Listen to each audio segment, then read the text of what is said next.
Hi, I'm Golf Magazine Top 100 Instructor Tom Stickney, and today in our Trackman Educational Series, I want to talk to you about the most misunderstood issue with Trackman called spin loft. Now, spin loft, as we know, is the difference between your angle of attack and your dynamic loft. Your spin loft measures compression. The lower the spin loft number, the more compressed a golf ball is, the less it will spin, the more it will turn offline. The higher the spin loft number up to a point, the less compressed it feels, the harder it is to turn offline, and the more it will spin up to a point.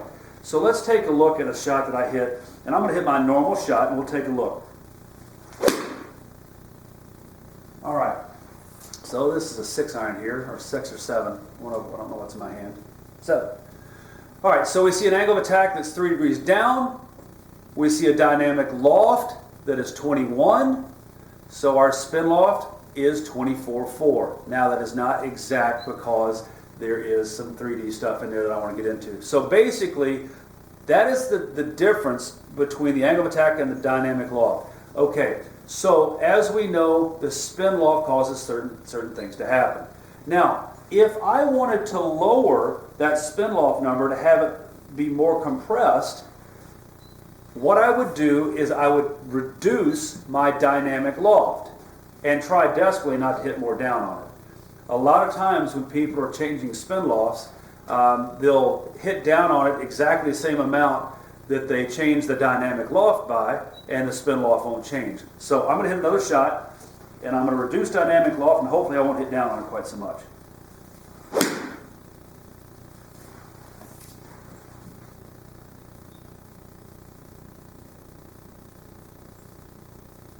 Okay, so we can see that I did hit down on just a touch more at 5.9. I reduced my angle of attack from my dynamic loft from 21 to 17.8. So my spin loft number went down just a little bit. So that was obviously more compressed. Now, what I want you to see with spin loft is this. If we go and we look at a side view, you're going to see this shot. When the dynamic loft is higher, I'm going to have more spin, and I'm going to have a higher flight.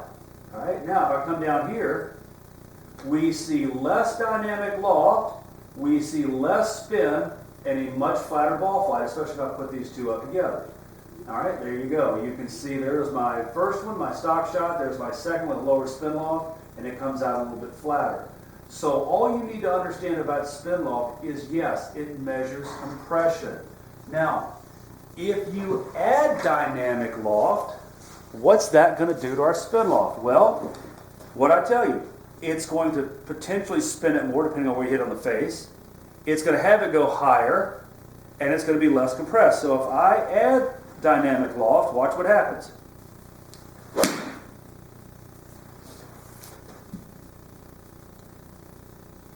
All right, we see a higher ball flight. We see a much higher spin rate.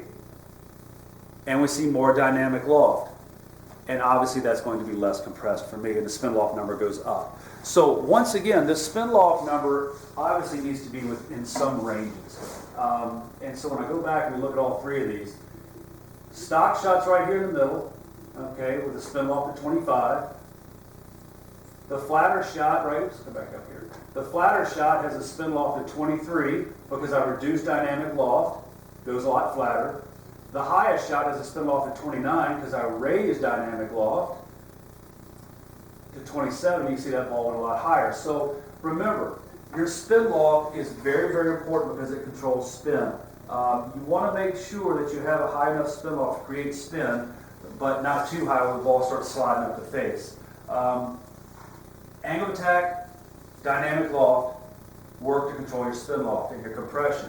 Now, as I said before, the higher the spin loft number, the harder it is to hit the ball offline. The lower the spin loft number, the easier it is to hit the ball offline. So there's obviously a very delicate correlation between too much spin loft and too little spin loft. and how the ball reacts accordingly. So have some fun with spin loft, play with it a little bit. What you're going to find is, yeah, angle of attack obviously influences it to a great degree, but it really, for the most part, is altered mainly by dynamic loft. So if you'll spend the time and experiment with it, you can understand how to change your compression, how to change your height, and how to change your curvature as far as offline by controlling your spin loft. A very, very interesting thing to know.